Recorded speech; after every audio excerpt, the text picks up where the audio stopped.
That's so cool. Good morning, Giants. Welcome to Wake Up with Giants TV. Have you ever wondered how to draw out your courage? Roar.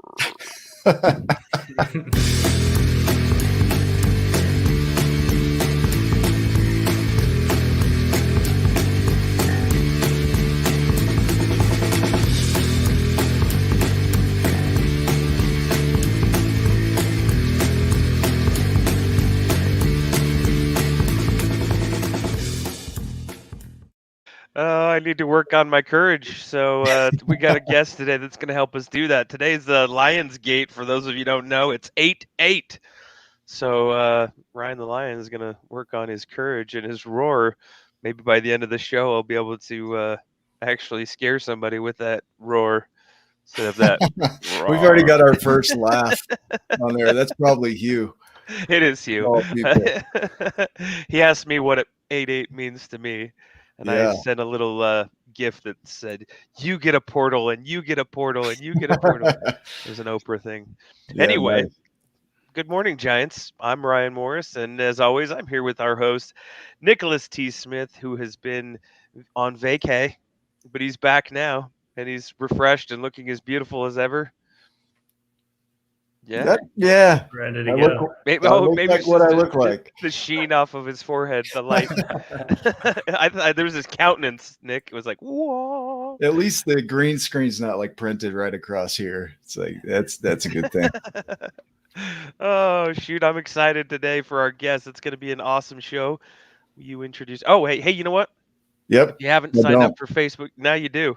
If you haven't signed up and logged on, joined a tribe of giants on Facebook, go ahead and do that. It's a fun place to be, and follow us on YouTube. Like us, subscribe, share, all the good things. Yeah, and if you haven't been to the store in a minute, giantsandSmalls.com. Nope, giantsandSmalls.shop. Shop it. Get the merch. All Yeah. right. So I'm going to introduce our guest, Justin Middleton. Is that okay? I just started into that. It's perfect. It's your show, man. Yeah, it's my show. Yeah, I'm going to do it my way. So That's he right. started a coaching and consulting business this year in February, and he's mainly focused on sales and operations for businesses, but he's an explorer and ultra runner, and he loves challenging courageous people to discover their internal greatness and harness it for an uncompromising freedom and truth. So everyone asks, what type of planet are we leaving for future generations? And he wonders, what type of people are we leaving for our planet? And I think that's a more important question. So, Justin, welcome to the show. We're going to dive into your story pretty deeply. Sounds good, man. Thanks for having me. I'm honored. Anything you thought you could hide, it's coming out, man. I have nothing to hide. I am transparent. So yeah, that's awesome. No, that's what I love about you is you've really got a philosophy for life that I think will really serve our tribe. And so if we were to just kind of go back in time a little bit, back to your beginnings, where life began, what was it like for you? What was childhood like? Can you go into that a little bit? Yeah, of course, man. You know, I grew up in a small town about an hour south of Nashville. Very humble beginnings. You know, my parents did everything they could for us. You know, talking now, they say we were poor, but I never believed it. And I never saw that. Right. I always had a bed to sleep in. I always had shelter. I always had, heat. I always had running water, food every day, so that's not a poor lifestyle. Maybe they, couldn't go above and beyond, but we were happy. We had a loving family. We moved out to a farm when I was probably going into middle school. And from there, it was like everything, drastically changed. We had a whole different perspective of life. We, spent so much time outside. We grew up outside. We raised animals. We grew our own food. We pretty much, had a self-sustaining lifestyle in a way. And it was really cool, to be that close to nature and to everything. And my parents were, very, very different in a way. They didn't baby us. They didn't try to protect us. Obviously they were parents, but they let us make our own mistakes, I guess. Right. And, after that, it was just a conversation, like, hey, had you, perceived or done this way, this wouldn't have happened. And then, you wouldn't be in trouble. So it was really cool.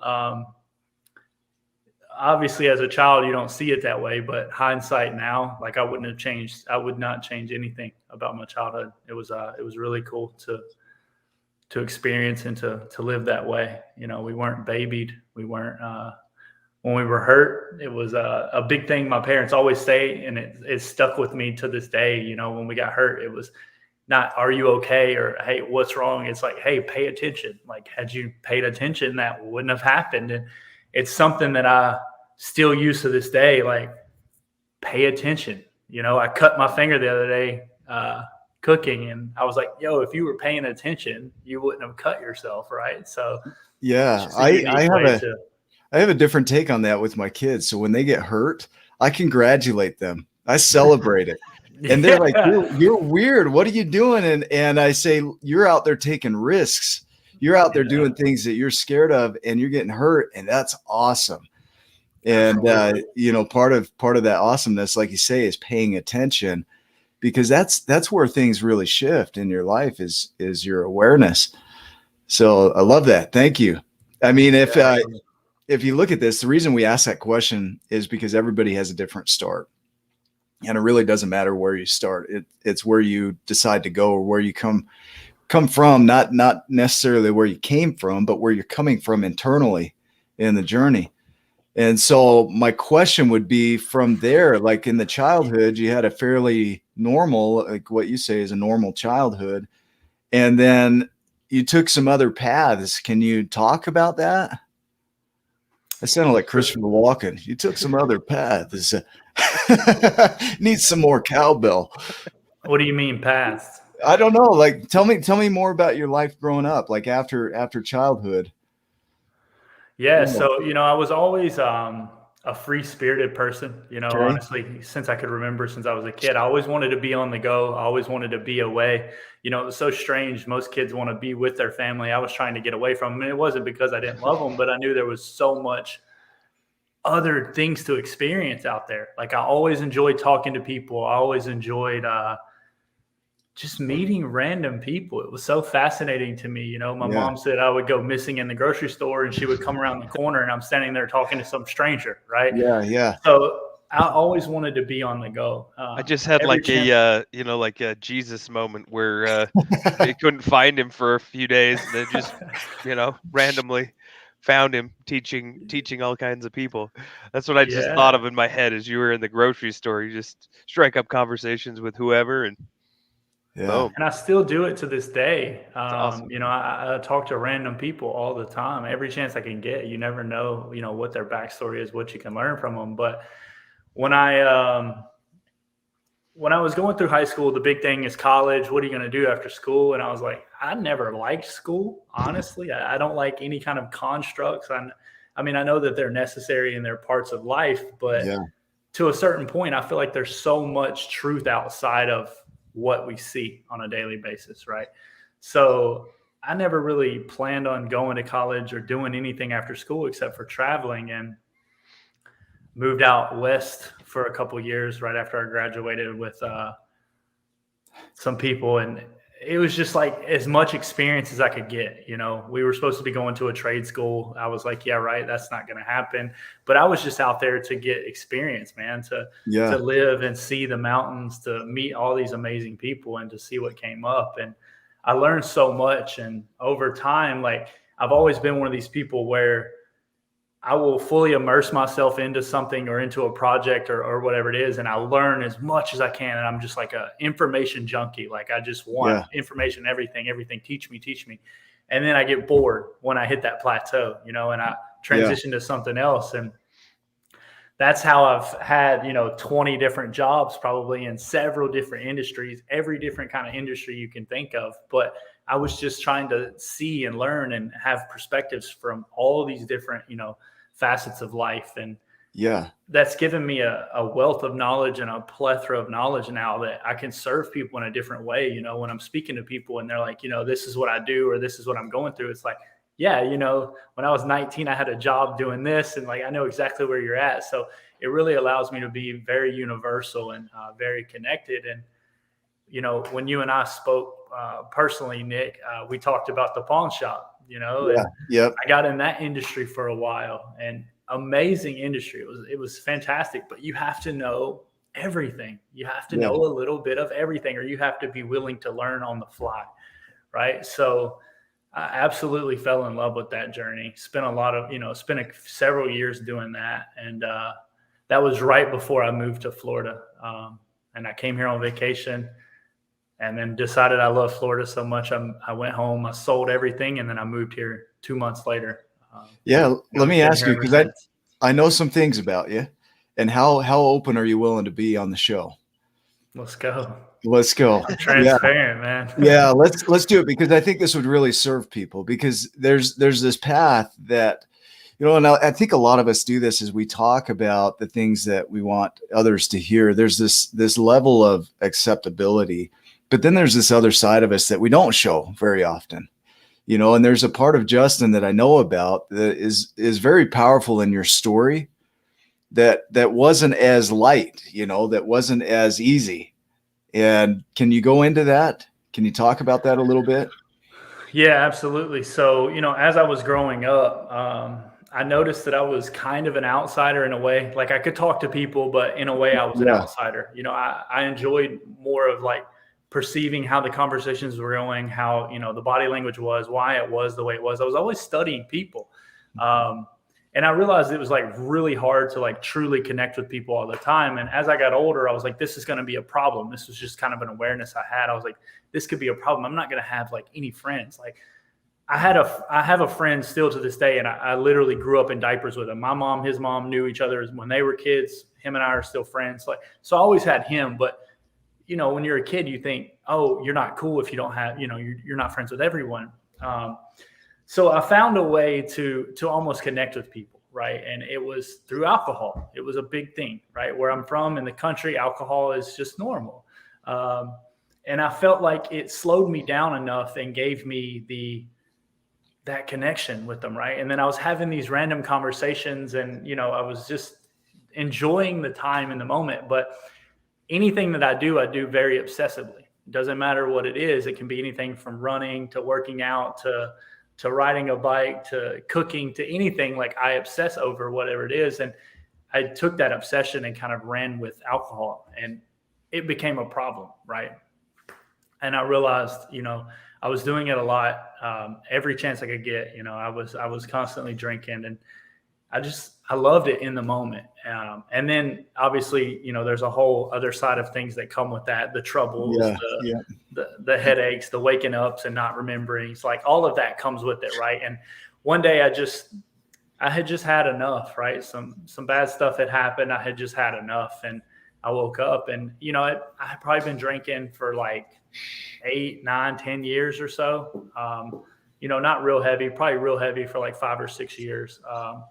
And I was like, I can't do it anymore. I'm done. And I never, again, I never believed in constructs. I never believed in programs. Like I didn't need to go to someone and have them walk me through this journey. Like I made up my mind. I wasn't going to do it. And that's the way it was. And over time, like I really started seeing and the effects of how powerful I really was without things like that. And then obviously it's been coming up on 6 years consecutive this time. I made it like 27 months one time, and then I went back to drinking with some more friends that I had met.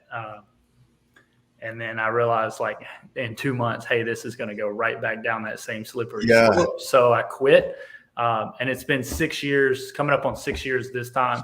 And it's amazing because I see how powerful, I really am, how clear, I am now, how connected I really am. And I wish I had obviously done that my whole life and just to see, where I would be now. But I learned a lot in that journey. I know what it's like to, have to fight off something that difficult. There's a lot of addicts out there. And I feel like, honestly, alcohol is the hardest because it's the most readily accessible. Right. Right. Other drugs, you can just, cut off certain people and then you don't have access to those. Like every store has alcohol. So it makes it really difficult. Yeah. So that obsession though, I want to talk about that. If we go down a rabbit hole of obsession, it's often thought that obsession would be a negative thing for somebody.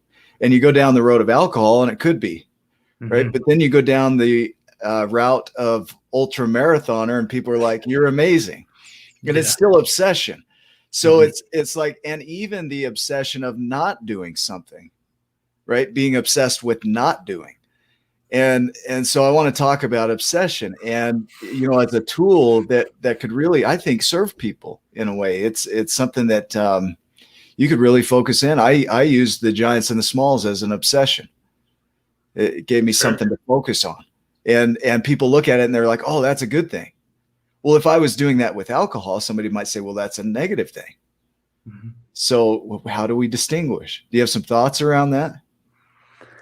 I mean, you have to figure out, what do you want to do with your life, and what's relevant to serve the most people. If you want to be, Wow. Okay. Wow. Yeah. if you want it to be all about your life, about what's good for me, what's good for me personally, then I'll sit on the couch and watch TV all day. I'll be obsessed with Netflix series or whatever it is, right? And that's perfectly fine. There are people, and that serves a purpose for them. But, if you really want to create impact, and again, create the next generations to come, what kind of people are we leaving on this planet? That's the most important thing, right? Then you have to be obsessed with stepping outside of your comfort zone, doing something that is just powerful. And there's different levels of that. I like that. I like that view, because you can obsess, I wrote this down, maybe that'll tie in. You can obsess over you and what you need, and really internalize it, where the only thing you obsess about is what you want.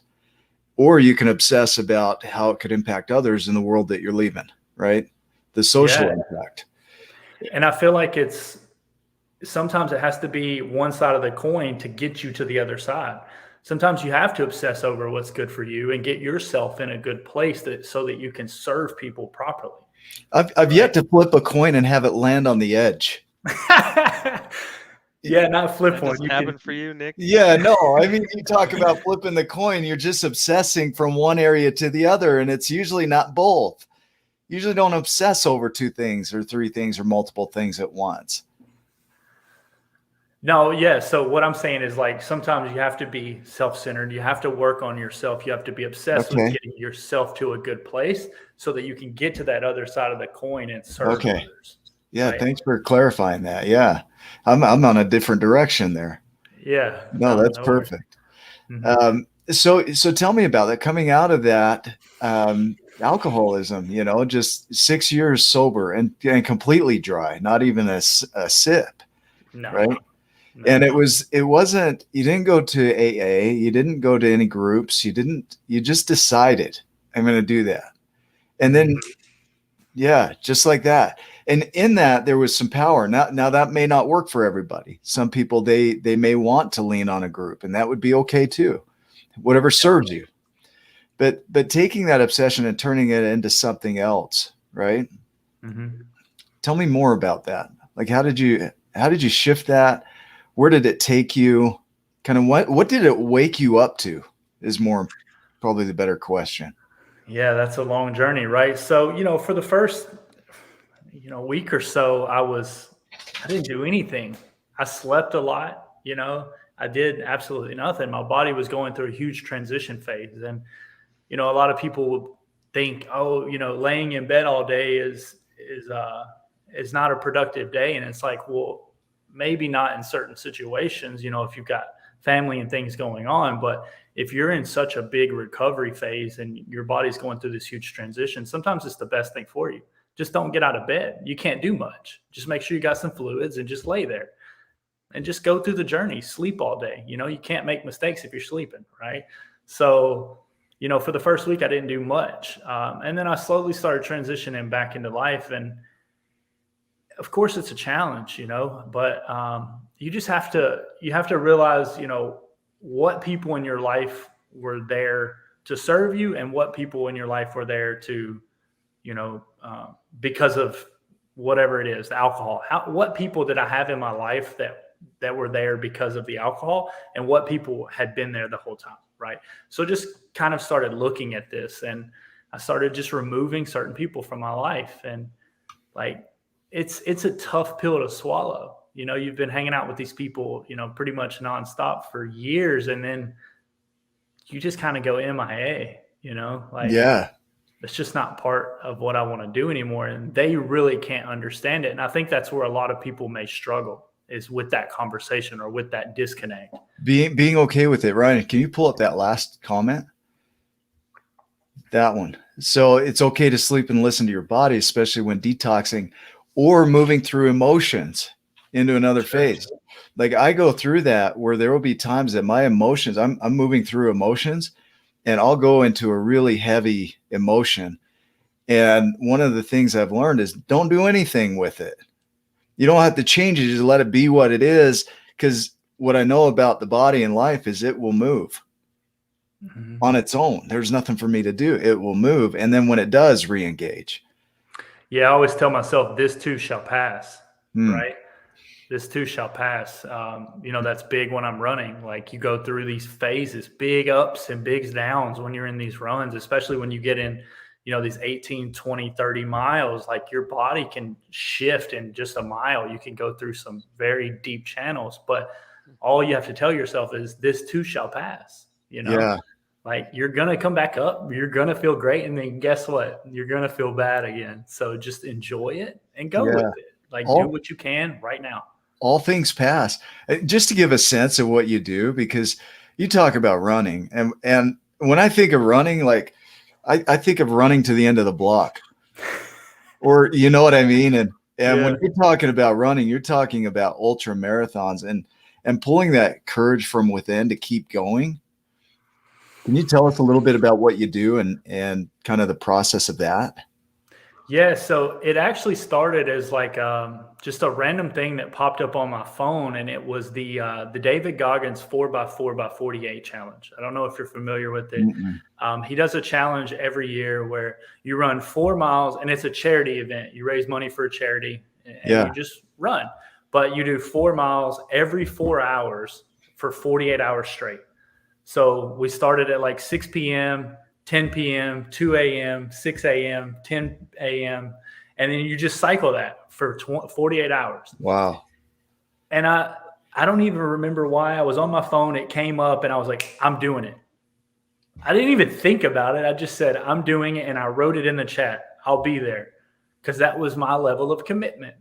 And then I was like, oh my God, what have I done? Right. And I got to thinking afterwards, and your mind starts spinning. Yeah. Oh my gosh, what have I done? Yeah. And your mind starts spinning. And I was like, all right, what charity am I going to do it for? And my little nephew has CDH. So I was like, we'll do it for CDH. So immediately I reach out to my sister. I'm like, hey, you want to do this run? She's kind of just as crazy as I am. She'll do anything, and she's like, yeah, let's do it. And I was like, okay, I'll come to Tennessee and we'll do it in Tennessee. That way you don't have to travel. You can be near the family, and we'll just run. My mom and my sister both live really close, so we can just kind of run somewhere in between there. We'll always have, backup.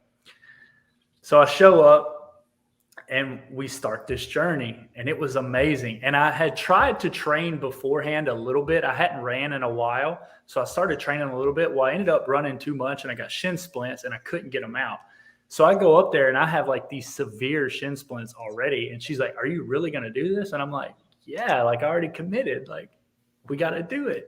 And so I do the whole journey with these shin splints, but every phase got a little bit more difficult. And it was so strange to me because, we were running for about an hour. We were doing the 4 miles in about an hour, sometimes a little less. We weren't pushing fast. And then we were resting for 3, and then you repeat that process. And I figured that was a good, goal to stay on. Run 1 hour, rest 3, repeat. Run 1 hour, rest 3, repeat.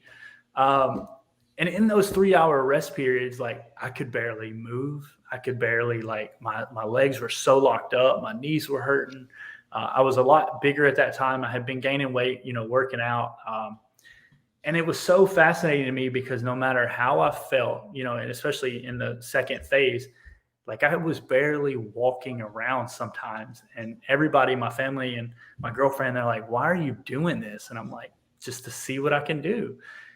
And then I would get to running, that phase would start, and I would like be barely picking my feet up. But at like half a mile, my body would like wake up and realize what it was doing. And I was just flowing through these sequences. Like I was just flying. And I was like, this is so fascinating. Like, And then I would do it again. I would come back and I could barely move. And then I would half mile to a mile. My body would wake up and I was like, this is so cool. And I did the whole run and I ran the last 8 miles like 4 minutes faster per mile. So I did like 9-minute miles the last 8 miles. And I was just like moving.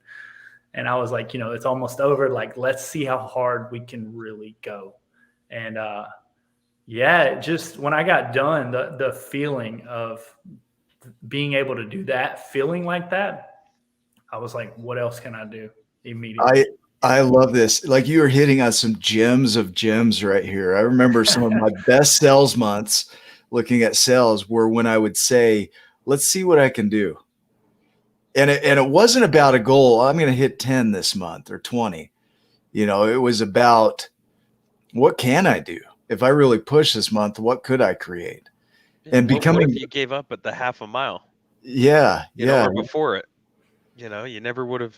I'd still be beating myself up. Yeah. You set a goal of, I'm going to go for a mile, and then you quit at a half. Right. And you're like, I knew I could only do a half, but becoming fascinated. Right. Mm-hmm. Yeah. Ryan, what came up? I just like like that. There's that moment where the belief kicks in, the body goes, yeah, I can do this. I got this. Before it was, oh my gosh, this is so heavy. I can't do this. And then it was like, well, yeah, I can do this. And then the results start coming in.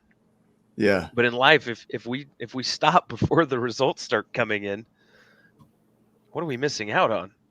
The joy and the satisfaction of doing something hard, the self-worth that brings up, that hey, I can do hard things. I can reach the goals that I set for myself. My body can handle this stuff, and it's going to get stronger as I push through these things. And I might see a whole new plateau or a whole new milestone, and then look out and see another goal to hit.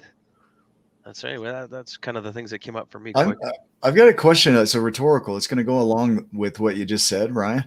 So what if courage is nothing more than curiosity? Maybe I'm way off base here, and I say that like, nah, I'm right. But like the curiosity of what's possible for me brings out this courage in you to do things that you've never thought of before. Like the curiosity, people jump out of planes. It's like, why would you jump out of plane? Some people my whole family into that. Yeah, that's fearful. No, the curiosity of what would that experience be like? I'm fascinated by that process. What am I capable of? Those are all questions of expansion. We talk about expansive questions in the book, the giants and the smalls. It's that those expansive, curious questions immediately create courage in your life to go try something new. What comes up as you hear that? The old saying, I don't know if everyone says it, but growing up, it was curiosity killed the cat, but satisfaction brought him back. Right. Yeah, I mean, you have to step outside that comfort zone, and the what's on the other side of it, nothing can top. And then it's just kind of this snowball effect, right? It just starts picking up more and more and more and gathering. And then you get more courage to do more and to try bigger things. And I think a lot of it happens in the mind, right? We beat ourselves before we even start. It's all in the thought, the things that we do the best in life are the things that we do of like a no mind state, right? We're almost like clear-headed. Somebody asks you how you do it and you almost can't even explain it because you don't know. It's because your mind really wasn't there. Like it wasn't trying to prevent you from doing that. You were just going with it, and I think just taking that initial step, those first 20 seconds are the most vital. Just get out of your way and try it. What's the worst that can happen? Yeah, this is beautiful because I'm looking at the whole process. You're talking about ultra marathons, you're talking about running, but this is life, right? Because you have a way of being, a story that you're telling, a narrative, a history of experiences that you've held on to, beliefs that you hold dear. And then all of a sudden there's this opportunity to try something different. And at that 0 point, that space of making a choice between what you've always done and something new, there's this space of no mind, right? Where there is no story, there is no judgment, there is no fear or concern. And then you step into the world of possibility. One of the things we say in our presentation is when nothing is sure, everything is possible. And so when you're at that space where you've allowed your story to rule like you did in your life, and then at some point you decide, I'm not going to do that anymore, then you become no mind, which means that everything is possible. And then you start to recreate that. What comes up as you hear that? Where my name came from, make way. It's like when you can't find a way, make way, like make one. And you'll figure it out. Like we have adapted and we have evolved to survive. So you're not going to put yourself in any situation that's going to, cause any irreversible damage, right? You're going to stop at some point. We had that conversation in our other group this weekend. Last weekend my run was really tough and I ended up walking the last 2 miles, but I learned a lot, in that period. Like just go, just try it. And you're talking distance. Like when I think of it, the furthest I've run, I went out one day just to see what can I do? I ran 17 miles and I'd never run 17 miles and it hurt. And I would set, there was a light pole and that would be my next marker. And I'd hit that one. Okay, I can keep going. Then I'd set the next one and I'd keep going to that one. And just one by one, I would just go from one target to the next, to the next, to the next, and ended up running 17 miles. Never done that before. And here, what you're describing is you can go distances you can't even imagine if you'll just keep running. Keep stepping, man. And that's something, I'm still learning, I'm still just starting this journey. I'm still very early on, but I have no doubt in my mind that I will do a 240-mile run, right? There's just a progression to get there. I'm just doing some baseline runs to see what that looks like. It's so wild. I was talking to my family this morning and they're like, what are you doing today? And I'm like, oh, I'll be running for like 5 hours.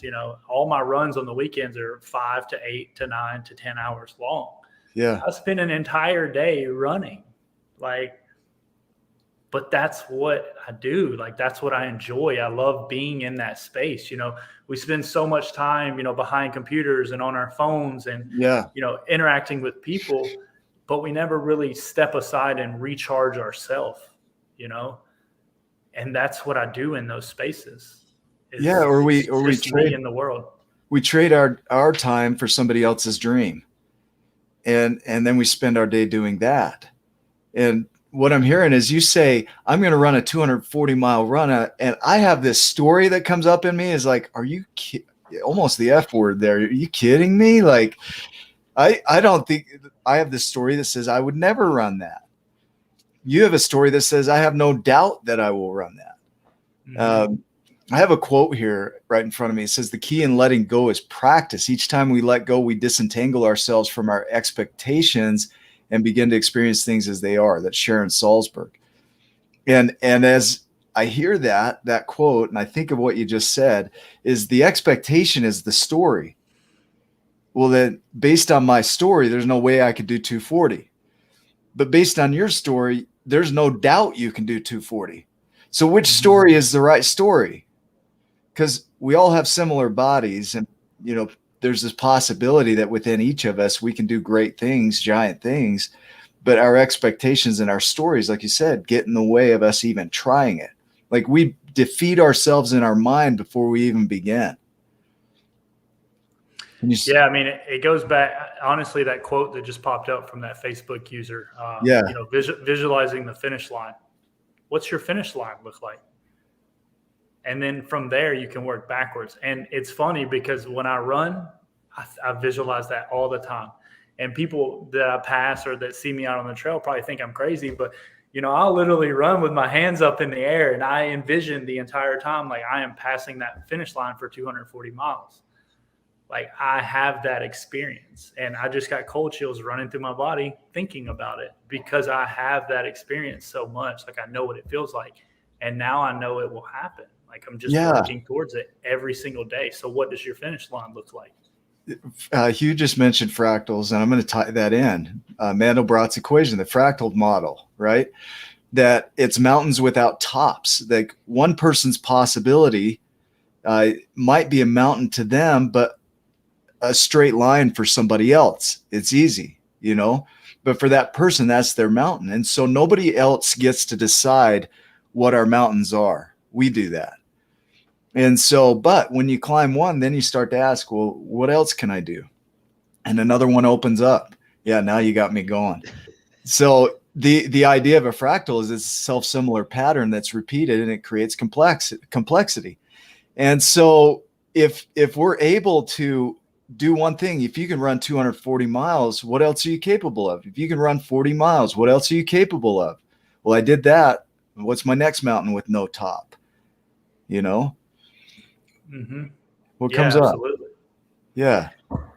Yeah. I mean, you're capable of anything, you know. I guess it's just figure out what you want to do. And, you know, if it's at work, you know, if you want to, you'll take some of those same skill sets and you'll correlate them into, you know, your business life, your relationship. It'll all intertwine and work together. Yeah. It's the same power, right? So, you know, make that extra call at the end of the day, and you never know, it's that sale. You know, it's so funny because, you know, my girlfriend, we've been together like 13 years now, but she's been in the medical field for like 10 years and just started sales, you know, like 2 months ago, just got into sales. She wanted to do something totally different. And I constantly tell her, I'm like, you never know. You know, I talk to her because I've been doing sales for a long time. I'm like, you never know who you're talking to and when that sale is going to come. You just have to stay consistent. And it's so funny because a lot of times right at the end of the day, she'll get that sale. And it's wild because just in 2 months' time, she's like second out of her whole entire team. She's number 2 on the whole team. So she's just pushing through it, and it's really cool. You know, we're showing her what's possible. Right. We got this running joke that I always say my favorite F words, you know, fractals, and we'll get farts in there somewhere, but it'll work in. But you know, going back in, that's where we're like, we got these comments going while we're listening to this. Sorry, Justin, I'm just a big child. Yeah. No, it's fun, man. No worries. So I've done sales for 20 years, and I love the process of just connecting with a human. And what you talk about is that your girlfriend has never done sales before, but just hanging in to see the outcome. Sometimes we quit before the end, before we see the result. And we get into our story and our judgment. And then from there, we either move forward and see it through, or we quit before we can even see the result. And a lot of people quit way too early. And what I really love and appreciate about your example with your girlfriend is that she saw it through. Mm-hmm. Can you speak to that, seeing it through? You talk about the finish line, getting chills. Like you're seeing it through before you see it through. Yeah. I mean, plateaus are dangerous, right? Because, you know, when I had this vision when I was running the other day, and it was like, for years, I went through like these 3 cycles, right? I just envisioned it as like 3 big bubbles, right? Yeah. And bubble 1 or cycle 1 is all the work we put into, you know, those New Year's resolutions or writing down my goals and going, like we do all this front end work to, you know, set ourselves up and to design this life that we want. And then we transition into bubble 2, which is where we start doing some of those things. And, you know, for however long, some of them will stick, some of them will fall off, and then you'll start to see some results from it, and it kind of works through. But then we'll transition into that, you know, 3rd cycle, and it's where you hit that plateau. And a lot of times, because people aren't seeing, you know, that instant gratification or that immediate result, they'll just drop that habit. And I was guilty of it for years, you know, with a lot of different stuff, and I would drop these habits, and then 3, 6, 12 months down the road, you start back over at cycle 1, and you go through cycle 1 and you redesign all these morning routines and, you know, New Year's resolutions, and cycle 2. And I was like, why would we keep going through this? And then I had this revelation that it's more like an infinity loop, right? It's more like a never ending loop. And you start and you go through and you'll hit a valley and you'll go and you'll see some goals, and then you'll come back and you won't see anything. And as long as you continue to work through that journey, you'll come back around to the other side. And that result side of the infinity loop is a little bit bigger this time. Yeah. Right? You have a little bit further. Higher highs and higher lows. Right. And you're talking, I mean, the Mandelbrot equation, I'm going to pull that in, because if you ever go online and just where they zoom in, and the more they zoom in, the more repeating patterns you see, and it expands out and there's a new pathway, but it's just constantly zooming. There is no end. It's this infinity loop that you're talking about. And with our lives, I think it really operates that way, is that we run on a fractal pattern, but where we go down one path, another one opens up, and then another one and another one and another one. It's not some straight line. Like people often say, oh, you got to set your goals and you got to know the how to before you get in. It's Steve Jobs. He says, it's not your job to know the how to. You don't connect the dots looking forward. He says, you can only do that looking backward. You got to trust your gut, your instinct, your intuition, God, whatever it is, right? That those dots will connect. And man, it's like you say, there is no end to your capacity. Only the expectations or the story that you're telling yourself.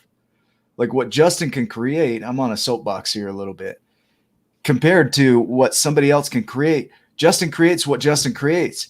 Every person watching this is going to have their version of that. And then recognizing where you're not being that, can we talk about that? Where the greatest opportunity for growth, like we learned from Townsend Wardlaw, is pulling the weeds. But first you got to find the weeds. And so recognizing where you're not being that thing is probably the greatest opportunity to be that thing. How do you do that? How do you do that, Justin and Nick? How do you find the weeds or the blind spots or the things that are maybe holding you back from reaching your potential? Justin, you want to tackle that? I'll throw some ideas on it. Yeah. Yeah. How do you do it? Right. You look at your life, how it is every day. And this is just still something, I'm learning and I practice every single day. And you realize, what you want out of life and who you have to be that person, or to be, the be to do, right? I have the shirt on. I love running in this shirt. And you look at, who you have to be to do what you want to do. And I look at it as like that rent is due in every moment. Because there's constant distractions and there's constant things trying to take me off that path, and in that moment, I get to decide whether I'm going to be that person or I'm not. And it's a simple choice, and neither right and neither is wrong. Yeah. But in that moment, you make that decision, and then right? That this is something I struggle with. Ice cream at the end of the night. It sounds so good. It sounds good. And the gratification in the moment is good, but afterwards you're beating yourself up and you're like, man, why did I do it? Why did I have it? Why did I have to do that? So why would you want to go down that journey? Why not just do what you want? And that satisfaction will come. I want to tackle that. Yeah, I want to tackle that because there's a way of being inside of that idea of being the person that's judging and shaming the ice cream experience, right? Who are you being when you're that? And who were you being when you decided that sounded good? And who are you being when you set your goal? And who are you being? And that being is what decides what you're doing, and that doing creates your reality. And so from those perceptions and judgments, that's kind of where it all begins, is we have these perceptions and judgments of ourselves. And until we look at those, then we can't really do much with them, right? So it's like, if you're unconscious to it, you can't do much with it. If you don't know it's there, what can you do? I mean, you got a beautiful green grass. If you haven't looked close enough to see the weeds, and like Hugh says, weeds are a beautiful creation too.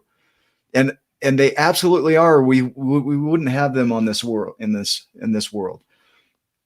But looking at the weeds and being able to recognize them often occurs when you're paying attention to the beauty. Like when you say something like, I am powerful. Well, where are you not? There's your opportunity. So if you are going to be the person that's powerful, where in your life are you not being that? That's your opportunity to pull the weeds and forgive yourself for not knowing any different, for judging yourself as something, less powerful, less useful, and then redesign that to be that powerful person in your world. You might not be very good at it. You might be terrible at being powerful, but the more you repeat it, the more it becomes second nature, right? I like what Hugh said too, is that metaphorically speaking, if the weeds are your weaknesses or your struggles or your pains or the hard things in life, whatever you want to call it there, relate it to you at home, giving grace and to yourself for going through those things, and gratitude for those experiences, because they teach you something. They refine you. They're the things that you have to, you got to have that courage that we're talking about, to move through and to step into your potential. And so, if you're not seeing some of those things, maybe it's a good time to ask somebody that can see them for you as well. Yeah. A coach, a mentor, a friend, family member. Where am I not? How are you perceiving me? How are you seeing how I show up? Because we, a lot of times we think, oh, we're good, we're doing all right, and we get on we hit a plateau. We can't see, what we can't see. And so sometimes it's nice, I think, to have somebody else come in and say, hey, I love you, brother or sister. but here's what I see. This is how I perceive, how I experience you, right? Like, Yeah, so Townsend says, like, what did you hear me say? Yeah. It's the same thing. Yeah. When you're having a conversation and you feel like it's not going, where you thought it should, it's like, what did you hear me say? Right. Yeah. Just to clarify what's going on. I love that Hugh said that, because the ice cream isn't the problem. It's who you're being with the ice cream. Yeah. That's the challenge. Or your judgments around it. Yeah. Yeah. Because the ice cream. I still have the ice cream. The ice cream. There you go. Yeah. The ice cream's just a thing. Yeah. The beauty of this conversation right here is whatever is occurring is just occurring. It's our judgment of it that dictates what it means to us and how we're listening to it and experiencing it. And so having this opportunity to really look at how you're showing up in your life, whether it's running a marathon, whether it's drinking alcohol, whatever it is, there's a way of being that's occurring in that for you that has that show up as your result. And so there's not much to change when you don't realize that's what you're doing. Like, Justin, you didn't know when you're in the middle of alcoholism that there was something to wake up to. Right? No, but when you did, you shifted it. And so, and there might've been some times, like you mentioned, you went back after 26 weeks or 26 months, you went back to it, and then you went unconscious again. And then when you got conscious again, you woke up to it and you changed it. And so that's the thing, is re-engage with your commitment, your obsession, whatever that obsession is. Some people might call that mastery, right? That obsession is, what else am I capable of? What else can I push myself to do? Because I'll tell you, there is no end to that pathway. That is a fractaled, limitless, universal growth pattern that you cannot ever reach the end of, because your capacity is limitless. But being willing to push down that path and say, what else can I do, versus, well, I can't because, and you have this story attached to it. I can't run 200, like I just did 240 miles. I can't run 240 miles because, and I got a great story I'll sell you. Mm-hmm. Right? Yeah. What comes up as you hear that?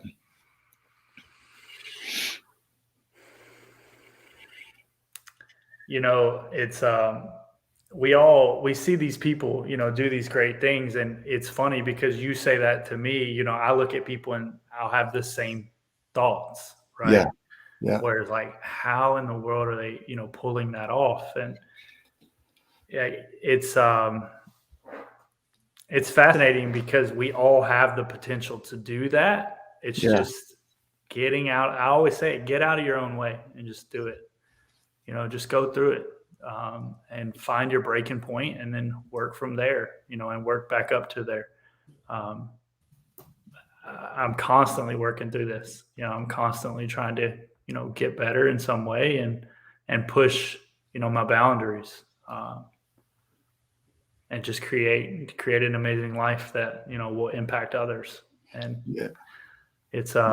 It's cool because I've talked to no one. I haven't encouraged anyone to do this type of running in my personal life, but there's already people that I know that hate running that are committing to half marathons and marathons just from watching me do this. Yeah. And it's so cool, and now they're like, how should I start running? And I'm like, just start. Just do what feels right every other day for now. And then you'll naturally gravitate towards more, you just have to work up to it. I was reading through some of the notes that I've been taking going through this course that we're in. And one of the comments was the distinction between invitation and obligation, right? That Justin could be running and say, well, you need to run too, versus an invitation. If I'm running and you might inspire somebody to run, which would be more of an invitation, but an obligation is I'm doing it, so you need to do it. And there's a big distinction there, is that our job isn't to obligate people to do things. Our job is to just do what we do and inspire. And if that inspires somebody to do that for themselves, that's way more powerful than me telling you what to do. 100%. Yeah, you can't make anyone do anything. I go back to like kids. I always did the opposite of what I was told, just out of spite. Yeah. Right. And it got me in a lot of trouble. But I was, people be like, you can't do that. And I'm like, watch me. Watch me. Yeah. But yeah, you can't force anyone to do anything. It just be who you are, and they'll either naturally gravitate towards it. They'll want to do it. They'll want to support you, or they won't. You can't obligate somebody to obligate you to do it either. Right. It's like, I need an accountability partner. That's what I was about to say. Yeah. No, you don't. You don't. No, yeah. You don't. Because it's only going to work as far as they're accountable. Right. What happens on the day that what does your accountability partner need? An accountability partner to help you be accountable? Right. That could get a little the day that they're not, you're going to use that as your crutch to be not. Oh, well, hey, it's just an off day. Yeah. Your body, your mind will tell you when to rest. Your body and mind will tell you when to take a break. It's not always relevant to do it the first time. My body sometimes is like, hey, don't go for this run. And I'm like, just go for a mile. And then it turns into 3, but then I feel good. It was a good recovery run. Or you just, sometimes you have to kind of negotiate with yourself. If I can't trust me, I'm screwed. Yeah. Yeah. It's honesty. The word honesty means ownership, right? Taking ownership of your truths, your beliefs, your views, your perceptions, your judgments, taking ownership of those.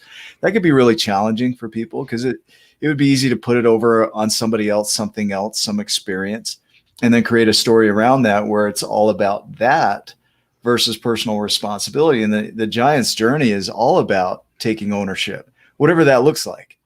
So it doesn't mean everybody on here needs to go run 240 miles. That's not even close to the pathway that we all need to take. That's Justin's path. So really deciding and taking ownership of, this is what I want to create in my world. This is my version of being a giant. I own every truth, belief, thought, opinion, perception, judgment around that. Really allows for some growth and an increase in capacity. And then realizing, like you said, I'm going to go out and run 1, and you end up running 3 miles. You start finding out that you're capable of a lot more than you give yourself credit for. Yeah, 100%. Yeah, it's just get out of your head, and if you are in your head, just work through some kind of negotiation. Figure out a way to make that first step, and then everything else will fall into place afterwards. Ryan, what are you thinking, man? Oh, I just love our tribe and the comments that they're doing and the things Yeah. that they're spurring in the conversation yet I totally work against an accountability partner, go back to being a toddler, Yeah. I don't Give it want to a do tantrum. this. Yeah. I love this stuff because you can take how it applies to you from your perception. Everybody's going to watch this and see it from their lens, right? How that fits into their life and what they judge and perceive this to be for Yeah. them. And so, is there ever a right or a perfect answer? Maybe, but for you, take what works for you and then go do it. Figure it out. Go dive into the courage. Go start walking, start moving, Yeah. start being. Try something different. If you're tired of where you're at, then freaking get up and do something different. I think of Will Moreland when he said to his son, you don't have enough experience to say you don't like something. Like, go out there and experience things so you can determine what you really don't like, or what you do like. But to say it from a story where you haven't even tested it. Right. I don't even have a roar. Yeah, let's hear it, I'm right? a lover, not a fighter. So Justin, That's if my I story. were to ask you, if you were to go back in time, and this is a question I love to end with here, is you could impart one piece of wisdom to your younger self. You could go back and have that conversation with you before all of this. What would you share? Oh man.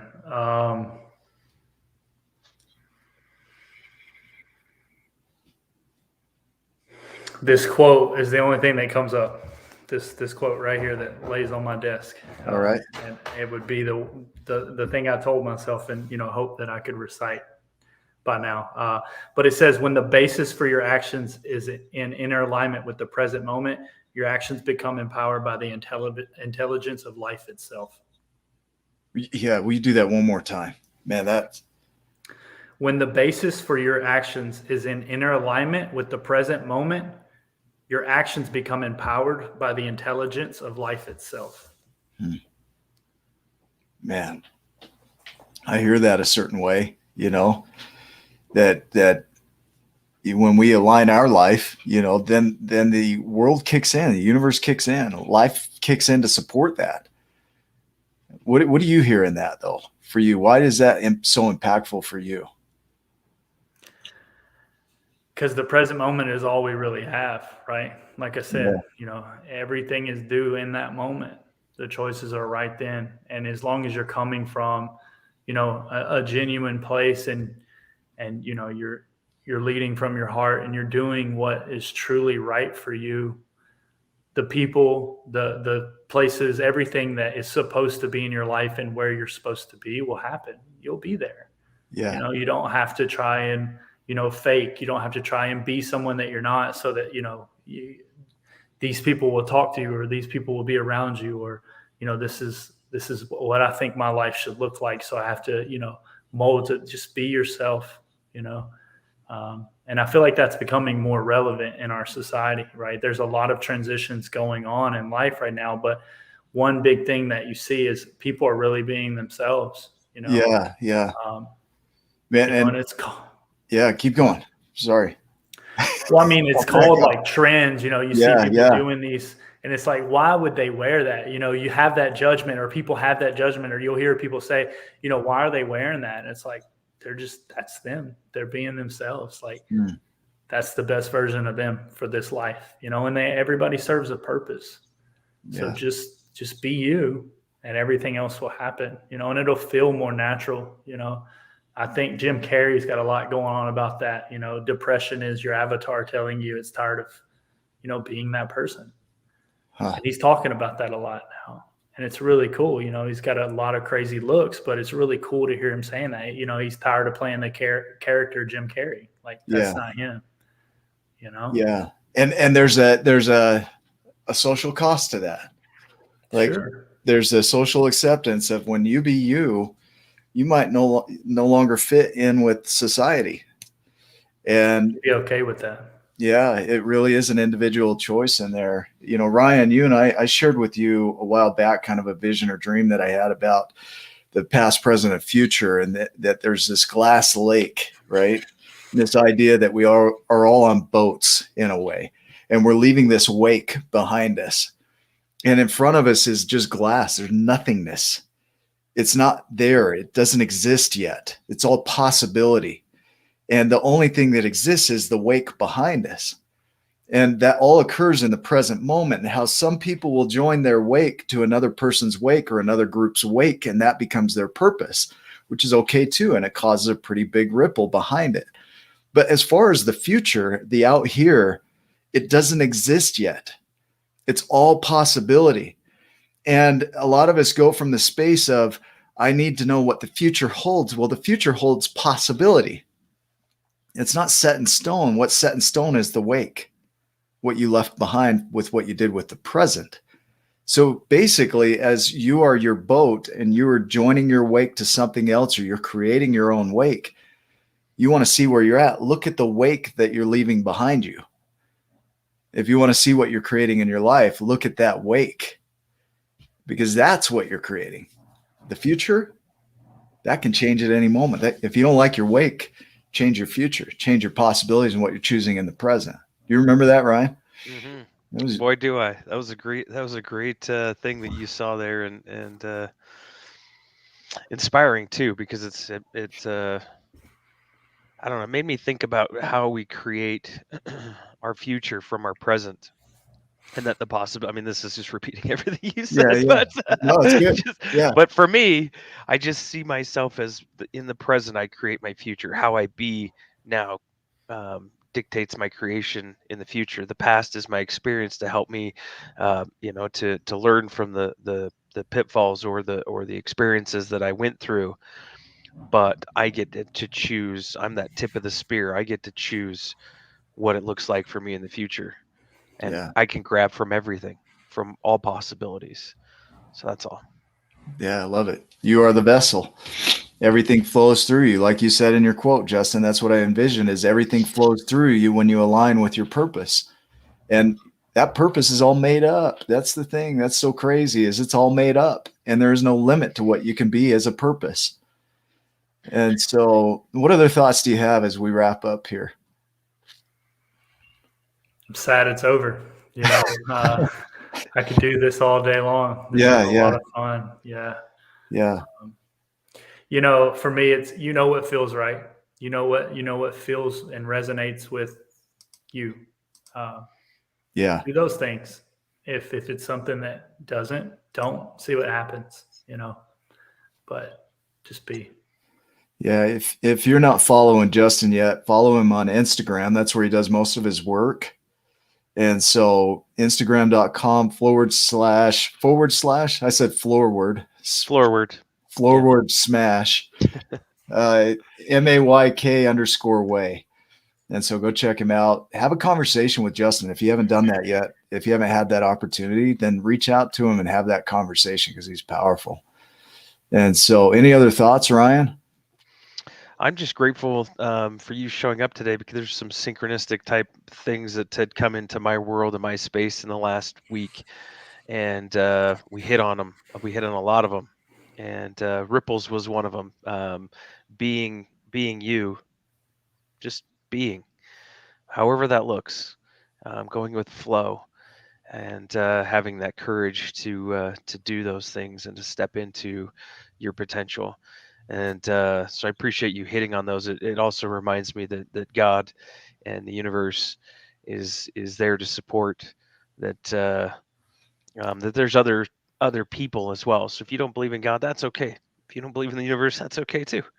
But there's plenty of people that are living and being, and if they're living and being in a way that helps you along your journey, then that's awesome. Because I'm just looking through all these comments again, of all these people that have showed up for me. There you go, Hugh. I opened a portal, just like you said. And Jen Walter and Diana and so many more people, Rachel throughout this, Cherry. I could name a million people who, that have come, not a million, but it feels like a million that have Yeah, come yeah. into my space over the last couple of years that weren't there before, that now are part of me and my journey and Nick's journey, and have supported each other throughout this, and it's great to make these connections. Justin, now you're a part of that too, and so I appreciate your time and your way of being, because there's a lot to learn there, and selfishly for me, but also for the tribe and for others out there that are watching, and you're doing it. So keep doing it, man. You're a giant. Appreciate you, buddy. Pleasure to meet you. Thanks for having me. I'm honored. Yeah, Yeah, man. honored. For those that are watching, if this really served you or you think it'll serve somebody, share it. Share this link with somebody, and continue to follow us in the Tribe of Giants. We need to air out Nate's part, though. Running jokes. Yeah, they don't die. They don't die here. Yep. But you guys make it a giant day. Thanks for being a part of this and growing this community with us. And we will see you in the next video. Love you too.